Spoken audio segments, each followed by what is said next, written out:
आज की कहानी है जहाँ एक ऑफिसर नॉर्थ कोरिया छोड़कर साउथ कोरिया आना चाहता है, लेकिन वहाँ ये करना मौत को सीधा न्योता देना होता है। तो चलिए उस ऑफिसर की रोमांचक कहानी सुनने के लिए तैयार हो जाए। कहानी की शुरुआत में हम जॉन नाम के एक नॉर्थ कोरियन पुलिस ऑफिसर को देखते हैं जो अपने यूनिट के साथ अभी सो रहा होता है दोस्तों। एंड उसी वक्त आधी रात भी हो जाती है। तभी अचानक जॉन की आंखें खुलती है और वो बहुत ही तेजी से अपने यूनिट से दूर भागने लग जाता है, जहाँ वो भागते भागते जंगल के एरिया में पहुंचता है और अपने साथ वो एक मैप भी बना रहा होता है, जो देखकर हम समझ जाते हैं कि वो उस मैप में रास्ते को ड्रॉ करता जा रहा है। इसी के साथ वो कुछ जगह पर कुछ वुडन स्टिक्स भी लगाते हुए चल रहा होता है, जिससे हमें पता चल जाता है कि जहाँ पर जॉन ने वुडन स्टिक्स लगाए हैं वो जगहों पर लैंड माइन्स लगे हुए हैं और वो इस तरह से लगे हुए हैं कि कोई भी आसानी से उसे देख ना पाए। और जॉन एक ट्रेन्ड ऑफिसर है, इसलिए उसे गौर से देखने पर माइन्स दिख जाती है। लेकिन ये है कौन सी जगह और जॉन इसका मैप क्यों बना रहा है? तो इसका जवाब है कि जॉन नॉर्थ कोरिया से भागना चाहता है दोस्तों। हालांकि वो अपने यूनिट का बेस्ट ऑफिसर है, ये बात भी भूलनी नहीं चाहिए किसी को। उसकी नॉर्थ कोरिया में अच्छी जॉब है, लेकिन उसे ये बात पता है कि जो आजादी उसे साउथ कोरिया में मिलेगी ना, वो यहाँ नहीं मिल सकती। इसीलिए बस वो किसी तरह यहाँ से भागना चाहता है। और जिस एरिया में इस वक्त जॉन भाग रहा है और जहाँ पर इसकी फिलहाल पोस्टिंग है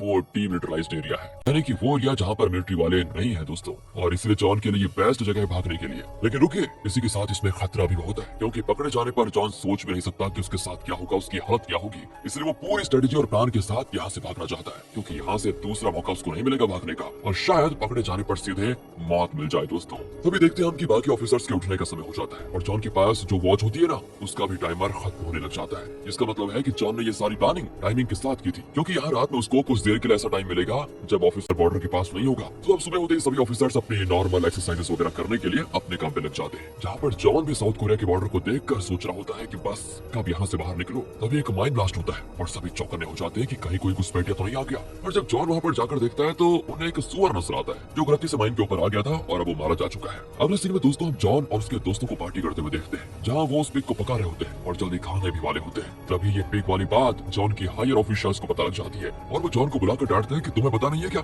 जहाँ से तुमको ये पिग मिला है वो एरिया साउथ कोरिया के बॉर्डर के बहुत करीब है और वहाँ पर जाना सख्त मना है। और गुस्सा होने की वजह से वो हायर ऑफिसर इनका पिग भी लेकर चला जाता है और खुद जाकर बाकी ऑफिसर्स के साथ पार्टी करता है। बताओ यार। खैर वहाँ छोड़िए, अब यहाँ जॉन इनको ड्रिंक सर्व करने आता है और अपने दोस्तों के लिए ना बड़ी चालाकी से पिग का कुछ मीट उसने चुरा लिया था। इसके बाद वो सभी मिलकर मस्त एंजॉय करते हैं मीट को। आगे उसी रात हम जॉन को रेडियो पर कुछ बातें सुनते हुए देखते हैं, जो कि शायद साउथ कोरिया कंट्री का कोई शो होता है दोस्तों। और रेडियो ही एक चीज है जिससे जॉन को काफी हद तक पता चल जाता है कि साउथ कोरिया नॉर्थ कोरिया से कितना अलग है। उसी दौरान दोस्तों हमें जॉन की कहानी पता चलती है कि जॉन के डैड भी नॉर्थ कोरिया के आर्मी में थे और उसी में वो शहीद भी हो गए थे। पिछले साल ही जॉन की मॉम की मौत भी हो गई, जिसके बाद बेचारा जॉन नॉर्थ कोरिया में अकेला है और इसीलिए वो यहाँ से निकलना चाहता है, क्योंकि यहाँ पर उसका कोई नहीं है। और दोस्तों अब अगले दिन जब जॉन अपने मैप पर काम कर रहा होता है, तभी अचानक से वहाँ पर जैक नाम का एक ऑफिसर आता है, जो कि जॉन का जूनियर है। और यहाँ उसको ये बात पता चल जाती है कि जॉन साउथ कोरिया भागने की सोच रहा है। जैक फिर जॉन से कहता है कि एक्चुअली मुझे भी नॉर्थ कोरिया में नहीं रहना, मुझे भी साउथ कोरिया जाना है, क्योंकि मेरी माँ और बहन वही रहती है और मेरी माँ का जन्मदिन आने वाला है। जॉन पहले तो जैक की बातों को नकारता है, क्योंकि उसे इस बात का डर होता है कि कहीं जैक गवर्नमेंट का कोई आदमी ना हो और मेरी परीक्षा ले रहा हो, कहीं ये पता करने तो नहीं आया कि मैं यहाँ से भाग रहा हूँ। क्योंकि दोस्तों उसको टेंशन इसलिए होती है क्योंकि नॉर्थ कोरिया से बहुत लोग भागना चाहते हैं और गवर्नमेंट इन जैसे लोगों को ही ढूंढती रहती है।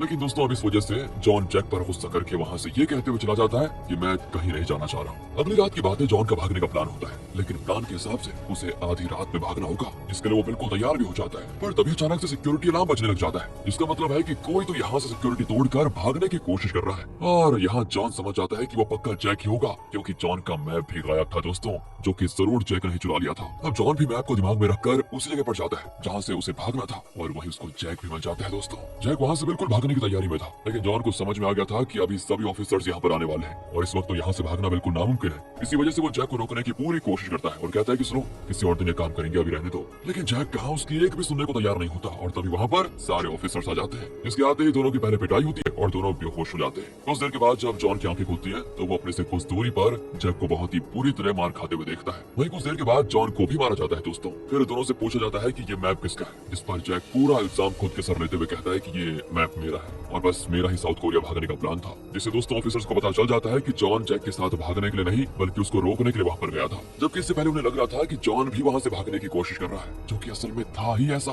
लेकिन जैक के खुद पर इल्जाम लेने की वजह से जॉन बच जाता है। अगले दिन सभी हायर ऑफिसर्स डरे हुए होते हैं, क्योंकि अब इनसे भी बड़ा हायर रैंक वाला ऑफिसर इस केस को इन्वेस्टिगेट करने आ रहा होता है, जो कि है डेविड। और दोस्तों ये सबसे स्ट्रिक्ट ऑफिसर है, उसका नाम सुनकर ही बड़े बड़े ऑफिसर्स कांपने लग जाते हैं। उस देर में डेविड वहाँ पर पहुँच जाता है और वहाँ पर पहुँचते सभी को बड़े डांटते हुए कहता है कि क्या हुआ यहाँ पर कल रात, जिस पर पूरी कहानी जानने के बाद डेविड को पता चल जाता है कि जॉन भागने की कोशिश नहीं कर रहा था, बल्कि वो तो उस ऑफिसर को भागने से रोक रहा था। इसलिए वो जॉन को उसकी पोस्ट वापस देने के लिए कह देता है। बाकी वो जैक को देखकर कहता है कि मैं अभी बताता हूँ इसका क्या करना है। जिसके बाद दोस्तों वो अपनी कार में चला जाता है और इस बार कार ड्राइव जॉन कर रहा होता है। और उसी दौरान हमें पता चलता है कि डेविड जॉन को पहले से जानता है। डेविड जॉन से कहता है कि तुम्हारे डैड बहुत ही अच्छे आदमी थे और मैं तुम्हारी फैमिली को बहुत पहले से जानता हूँ। यहाँ तक कि जब तुम कॉलेज जाते थे मैं तब से तुम्हें जानता हूँ और मुझे पता है कि तुम यहाँ से कभी नहीं भागोगे, पर हाँ कभी भागने की सोचना भी मत, क्योंकि यही तुम्हारी जिंदगी है, इसे एक्सेप्ट करो। इतना कहकर डेविड जॉन को एक पार्टी में लेकर जाता है जहाँ सभी बड़े ऑफिसर्स आए होते हैं और वहाँ डेविड सभी को बता देता है कि कैसे जॉन ने एक ऑफिसर को अपनी जान पर खेलकर साउथ कोरिया भागने से रोका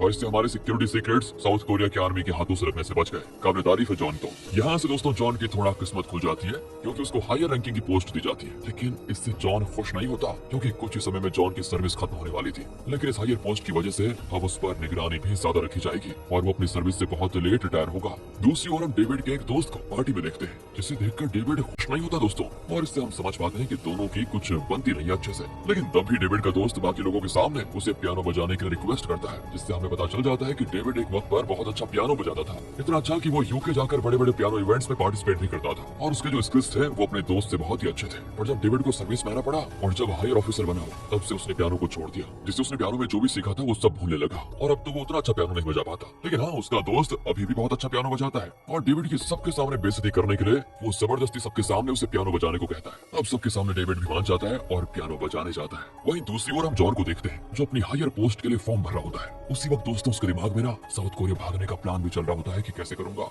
लेकिन अब उसे जैक को भी अपने साथ लेकर जाना है, जिसके लिए वो चालाकी से एक fake higher rank police officer का आईडी कार्ड बना लेता है जो कि उस एरिया के पुलिस स्टेशन का आईडी था जिसमें जैक को अरेस्ट करके रखा गया था। जॉन फिर पार्टी में से एक ऑफिसर को जिसने बहुत पी रखी थी और वो होश में नहीं था उसे अपनी कार में बैठा लेता है ताकि बाकी खड़े बाकी सिक्योरिटी गार्ड्स उसे रोक न पाए। जिसके बाद जॉन उस ऑफिसर के बहाने पार्टी से आराम से निकल जाता है और रास्ते में मौका देखकर जब वो ऑफिसर पूरी तरह बेहोश हो जाता है वो उसे रोड साइड कहीं पर छोड़कर खुद जैक को ढूंढने के लिए चला जाता है। आगे कुछ देर के बाद जॉन उस पुलिस स्टेशन में पहुंचता है जहाँ पर जैक कैद था। वहाँ जाकर जैक खुद को उस स्टेशन का नया हायर रैंक वाला ऑफिसर बताता है और श्योरिटी के लिए उन्हें आई कार्ड भी देता है, पर इतना इजीली कोई उसकी बात नहीं मानेगा, इसलिए वो सभी अपने ऊपर वाले ऑफिसर से बात करने की कोशिश करते हैं। पर दोस्तों यहाँ पर किस्मत अच्छी होती है जॉन की कि वो लोग किसी वजह से बात नहीं कर पाते और फिर जॉन बहुत ही गुस्से में बोलता है कि तुम लोगों ने अगर मेरी बात नहीं मानी ना तो बाद में तुम सबके लिए अच्छा नहीं होगा। अभी सुनकर वो सारे ऑफिसर्स डर जाते हैं कहीं कुछ गड़बड़ न हो जाए और उन्हें विश्वास हो जाता है कि जॉन सच बोल रहा है क्योंकि उसके पास अपनी बात का प्रूफ भी था, आईडी कार्ड। जॉन से कहता है कि मुझे जैक को यहाँ से लेकर दूसरे पुलिस स्टेशन में जाना है। इसके बाद वो जैक से मिलने जाता है। वहीं दोस्तों हम जैसन नाम के एक लोअर रैंक ऑफिसर को देखते हैं जिसे जॉन की बातों पर ना विश्वास नहीं होता और वो डेविड को कॉल करके इस बारे में बताने की सोचता है, लेकिन उस वक्त डेविड तो पियानो बजा रहा होता है जिस वजह से उसकी बात नहीं हो पाती। तभी उतनी देर में जॉन जैक के पास पहुंचता है और उसे छुड़ा कर लेके जाने लग जाता है। लेकिन अब सिक्योरिटी की वजह से जैसन और एक दूसरा उसी पुलिस स्टेशन का ऑफिसर इनके साथ जा रहा होता है। जैसन को पूरी तरह विश्वास हो ही जाता है कि जॉन झूठ बोल रहा है। उसी वक्त जॉन अपने साथ बैठे ऑफिसर की पॉकेट से गन निकाल लेता है दोस्तों और अब लगता है लड़ाई शुरू हो गई है। तो जैक भी कूद जाता है मैदान में और जैसन भी, इस वजह से दोस्तों की कार का एक्सीडेंट हो जाता है और वो ऑफिसर वहीं मारा जाता है। ये सभी कार से बाहर आते हैं कि उससे पहले ही इन पर अनगिनत गोलियों की बौछार हो जाती है जो कि डेविड करवा रहा था दोस्तों, क्योंकि उसको सारी बातें पता चल गई थी और ये बातें उसे तब पता चली जब जैसन ने वॉइस रिकॉर्ड करके ये बताते हुए वॉइस मैसेज भेज दिया था कि ऐसा ऐसा हो गया है, यहाँ पर जॉन आया है, इसको लेके जा रहा है जैक को। हालांकि डेविड को पहले से ही जॉन पर शक था दोस्तों, पर जब अब कंफर्म हो चुका था तो वो बहुत ही ज्यादा गुस्से में आ जाता है और बिना रुके फायरिंग करने को कहता है। तभी अचानक से उन्हें जॉन की लाश सामने दिखाई देती है जो कि जॉन की एक चाल होती है दोस्तों। उसने अपने चेहरे पर खून लगा दिया होता है जिससे एटलीस्ट वो फायरिंग करना तो बंद कर दे। और ये देखकर जैसे डेविड बाकी ऑफिसर्स के साथ जॉन और जैक की तरफ बढ़ता है तभी जॉन और जैक वहाँ से भागने लग जाते हैं और आगे जाकर सीधे नदी में कूद जाते हैं, जिससे उस वक्त के लिए तो दोनों बच जाते हैं। आगे जब दोनों की आंखें खुलती हैं तो दोस्तों इनके सर पर गन पॉइंट किए होते हैं लोग और हम समझ जाते हैं कि डेविड ने इनको ढूंढ लिया। हो पर ये डेविड नहीं होता, ये है नोमैड कम्युनिटी की औरतें जो इन्हें मिलिट्री ऑफिसर समझकर इनको मारने की कोशिश करती है। पर समय रहते जैक इनको बताता है कि हम नॉर्थ कोरिया के मिलिट्री के साथ नहीं है, उल्टा हम यहाँ से भागने की कोशिश कर रहे हैं। तब जाकर वो औरतें इनको छोड़ देती है और वो अपनी कहानी भी बताती है कि हमें हमारे विलेज से नॉर्थ कोरियन आर्मी ने निकाल दिया था और उन्होंने हमारे भाई को भी कैद करके रखा था जिसका नाम एलेक्स है, इस वजह से हम भी नॉर्थ कोरियन गवर्नमेंट के खिलाफ है। अब एलेक्स का नाम सुनते ही जैक को याद आता है कि वो जेल में एलेक्स से मिला था और ये बात वो बताता भी है। इसको सुनकर सभी को जान में जान आती है कि अच्छा वो जिंदा तो है कम से कम, क्योंकि इनको तो लग रहा था कि एलेक्स मर गया होगा, क्योंकि दोस्तों नॉर्थ कोरिया में कैदियों को मारना बहुत ही आम सी बात थी। अब ये सभी मिलकर यही बात कर रहे होते हैं कि तभी वहाँ पर आर्मी के लोग पहुँच जाते हैं और इन लोगों को भी उनको देखकर छुपना पड़ता है जल्दी से। यहाँ पर दोस्तों हमको एक बहुत ही अमेजिंग सीन देखने को मिलता है जो बताता है कि सभी डेविड से इतना क्यों डरते हैं। तो जिस वक्त ऑफिसर्स इन सभी को ढूंढ रहे होते हैं ना, उसी वक्त वो डेविड से भी बात कर रहे होते हैं और जो कुछ भी हुआ होता है वो डेविड को बता देते हैं। जिस दौरान डेविड एक अजीब सी आवाज फोन से सुनता है जो कि उन लोगों की भागने की आवाज होती है। डेविड फोन पर सुनी आवाज के जरिए अपने ऑफिसर्स को इंस्ट्रक्शंस देते कहता है कि तुम्हें यहाँ जाना है और वहाँ नहीं जाना। और शॉकिंगली दोस्तों इससे वो सभी जॉन और जैक तक पहुँच भी जाते हैं, लेकिन इससे पहले कि वो उन्हें शूट करके मार दे वो औरतें फायरिंग शुरू कर देती है और इससे वो ऑफिसर्स डिस्ट्रैक्ट हो जाते हैं। इसका फायदा उठाकर जॉन और जैक वहाँ से तुरंत आगे भागते हैं और सीधे बॉर्डर के पास, जहाँ ये डेविड तो पहले से निशाना लगाकर बैठा हुआ था और वो जैक को देखते उसे शूट कर देता है। जिसके बाद जैक जॉन को एक नेकलेस देता है और कहता है अगर तुम साउथ कोरिया जा पाए ना भाई तो ये मेरी माँ को दे देना। इतना कहते ही जैक वहीं दम तोड़ देता है, उसकी वहीं पर मौत। जॉन भी बड़ा दुखी होता है और अब उसके अंदर डेविड का कोई डर नहीं था। वो फिर वहाँ से सीधे लैंड माइंस एरिया की तरफ भागता है जहाँ से अब साउथ कोरिया का बॉर्डर काफी करीब है। जॉन फिर मैप को फेंक कर बिना इस डर के कि कहाँ लैंड माइंस है या नहीं, सीधा भागता रहता है बिना अपनी जान की परवाह किए और बिना लैंड माइंस के डर से उस एरिया में भागना शुरू कर देता है, जो कि बता रहा है कि जैक की मौत ने उसके अंदर का सारा डर खत्म कर दिया है। इसके बाद डेविड भी वहाँ भागने की कोशिश करता है दोस्तों, लेकिन एक कदम चलते ही उसका एक ऑफिसर